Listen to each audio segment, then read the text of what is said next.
Hey guys, what's going on? It is Ash here, coming at you today in Clash Royale, bringing you something a little bit different. Today we're going to go over all the different types of deck archetypes and sub-archetypes, and then list out a bunch of the most popular decks in the game. I think a lot of you guys will find this very informative and useful, so let's get right to it. So we're going to start with deck archetypes and sub-archetypes. Now I'm going to go ahead and link you guys to a bunch of links for further knowledge. These terms that I share with you guys today are really an aggregation of multiple websites, literally almost 10 websites. So I picked and choose my favorites, and then I added some of my own using my terminology that a lot of the viewers from my channel are already familiar with. So let's hop right into it with the main deck archetypes.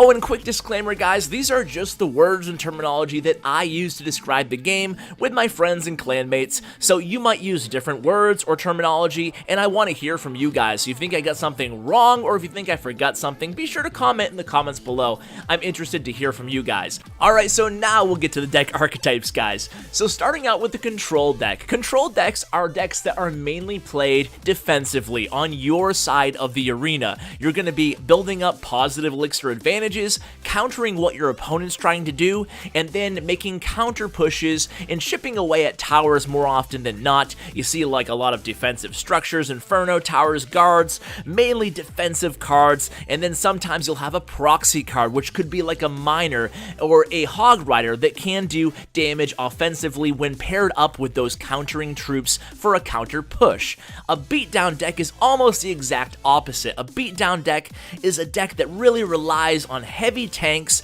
and then stacks of troop that get placed behind the tanks to do a lot of damage. A really popular one in the game right now is a Goison deck, relying heavily on the giant and the poison and so forth. Obviously, golems and PvP decks are also examples of a beatdown deck. We'll get more to the specific deck names in just a minute. So a siege deck is a siege deck. It's really built around the offensive targeting damage dealing structures such as X-Bow and Mortar, and mainly the deck is going to be built around protecting these units while they chip away at your opponent's tower. A cycle deck I kind of put separately from a control deck. A lot of people consider cycle decks as part of either a beatdown or a control deck or even a siege, and you certainly can have a deck that's a beatdown cycle or a siege cycle deck where you're cycling to one main win condition card, which you see probably in the sub-archetypes right now. But basically a cycle deck often includes one of, if not both, of the two 1 elixir cards in the game, an Ice Spirit or a Skeleton, and sometimes the elixir pump as well. And what that does is it keeps your elixir moving, it keeps the deck moving, and then it can cycle to the card that is the win condition faster than the opponent can cycle to their counter. So for example, if you were playing a Hog Cycle deck, you'd be wanting to cycle to your Hog Rider card to have it available to use again before your opponent can, say, cycle to their cannon to defend the Hog Rider. Alright, so let's move on to the sub-archetypes now. So what is tempo, bait, burn, proxy control, and win condition?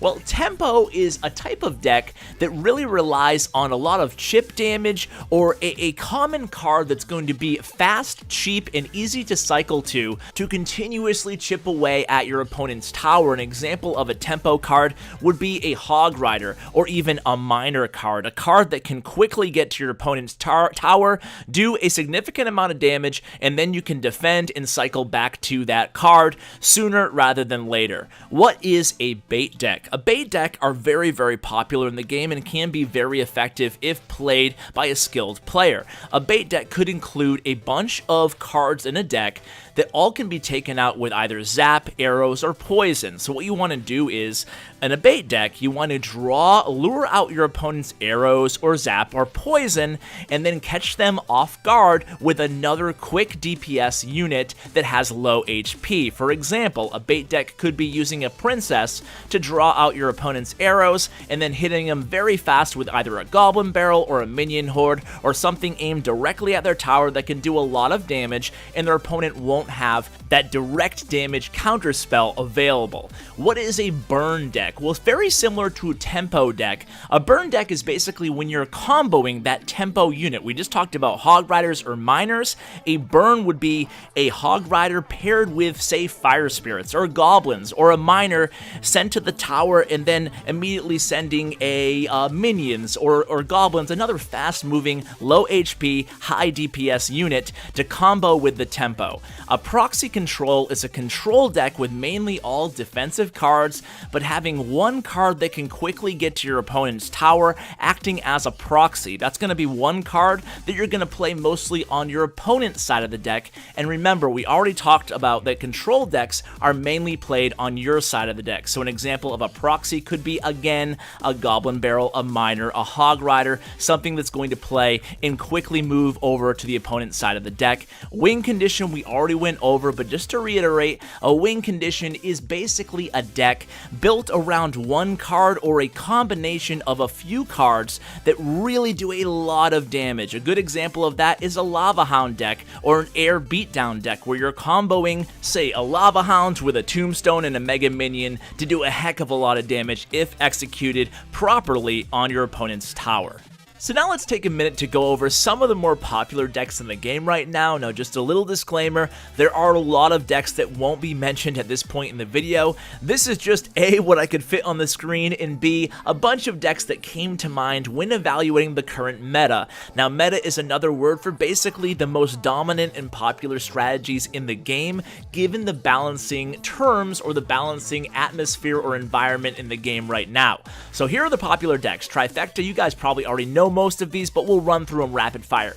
Trifecta is based around the Valkyrie, Musketeer, and Hog Rider synergy. The Hog Cycle deck is cycling your Hog as fast as possible, usually relying on a defensive unit such as a cannon to do defense in one lane while pushing the opposite lane. A triple leg deck is generally referred to a Miner, Princess, Ice Wizard deck with 3 legendaries. A Miner control deck is using your Miner as sort of a chip damage and then controlling the match through positive elixir trades.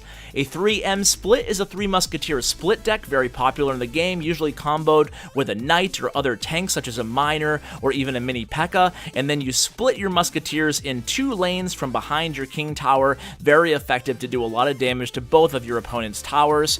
A Goison deck is probably one of the most dominant and powerful in the game right now at the time of the recording of this video. Oftentimes it's based around, well, it's always based around the Giant and the Poison synergy, and then you can go ahead and combo the Prince or a Mega Minion or a Bowler with those troops, and it's very, very difficult to stop unless you're a really skilled player or you're playing a control deck that relies heavily on baiting out your opponent's zap and defending with your Inferno tower to take down that Giant. Moving along, PPP deck is a deck whose win condition revolves around the P.E.K.K.A, the Prince, and the Dark Prince doing that splash damage mixed with that really high DPS of the P.E.K.K.A and the Prince with the speed of the 2 princes. It's a very powerful deck, however, it's not quite as popular as it used to be. Now, the Jason deck was made popular by the first ever winner of the first ever tournament live in Helsinki, Finland.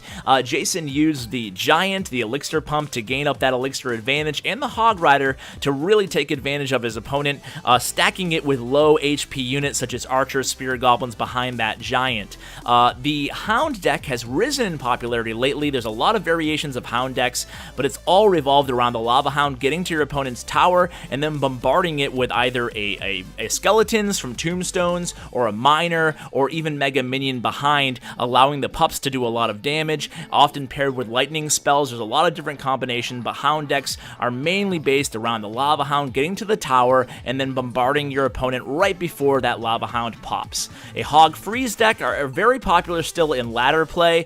You're relying on mostly defensive cards such as Barbarians to do a lot of defense, while oftentimes actually doing a lot of damage on offense as well via the counter push, and you can use that with great synergy with the Hog Rider and the freeze spell, oftentimes capitalizing on an elixir advantage that you build and maintain throughout the match. Wait for that really solid counter push mixed with the Hog and the freeze spell. Moving along here, Royal GG deck, those have kind of dropped in popularity as well, but Royal Giant was so strong for a while there that he said Royal GG, as in good game as a nod to how powerful the Royal Giant once was, and it still is fairly popular in the game today. A spawner deck are decks basically built around the Goblin Hut and the Barbarian Hut, sometimes adding in the Furnace as well. You could obviously even add in the Tombstone if you wanted to, really building up the Elixir advantage via collectors and pumps, and then capitalizing on that, especially in the last minute of a match with double Elixir time, and really swarming your enemy with troops, sometimes placing a tank such as a Giant in front of those huts to really take advantage of your opponent by sheer volume of troops. An Airfecta deck is generally referred to the combination of Inferno Dragon, Mega Minion, and Lava Hound. Those three cards have great synergy, as the Inferno Dragon has that really powerful beam that can do a heck of a lot of damage. The Mega Minion has a relatively fast firing rate and does a lot of point damage from the air, and of course the Lava Hound has a ton of health, making for a very effective trio. Moving along, the Split Push is kind of like the Three Musketeer Split Deck, but it's a deck that relies on using both lanes very heavily, oftentimes using a tankier slow push in one lane and then surprising your opponent by dropping a Hog Rider or a Prince in the opposite lane. Another example of that besides the 3M deck could even be the Jason deck, when you have a strong push in one lane with your Giant and then you surprise the opponent after they drop some defending troops in the Giant lane with the Hog Rider in the opposite lane. Now, finishing up our list here, a chip deck is a deck that's usually a control deck, usually a deck relying on one proxy card to chip away at your opponent's tower, oftentimes with a surge of up to 20 little mini pushes that do a little bit of damage at a time, but you're doing such a great job on defense that you don't need to take down more than one tower. And lastly, a Rocket Cycle deck is really relying on that direct damage of the Rocket spell to slowly, over the course of the match, chip away again at your opponent's tower. And of course, there's other variations, but you're trying to cycle to that rocket as much as possible, hopefully winning the game over a series of rocket volleys at your opponent's tower. So guys, let me know if you think I left out anything. Let me know if you thought this type of video was helpful. I have a list here, literally 3 or 4 pages that I jot down when coming up for ideas with this episode, all with different types of terminology. There's a lot of stuff that I left out. I wanted to keep it just to deck archetypes and just to popular decks in the game right now, but I have all kinds of other things such as like splank and split tech, a lot of the OJ terms really, multi-drop, leggy, gemmers, everything in the world really I jotted down. So if you guys want more terminology, let me know. I'd be happy to do a follow-up video to this one. So guys, thanks so much for watching, and as always, take care guys.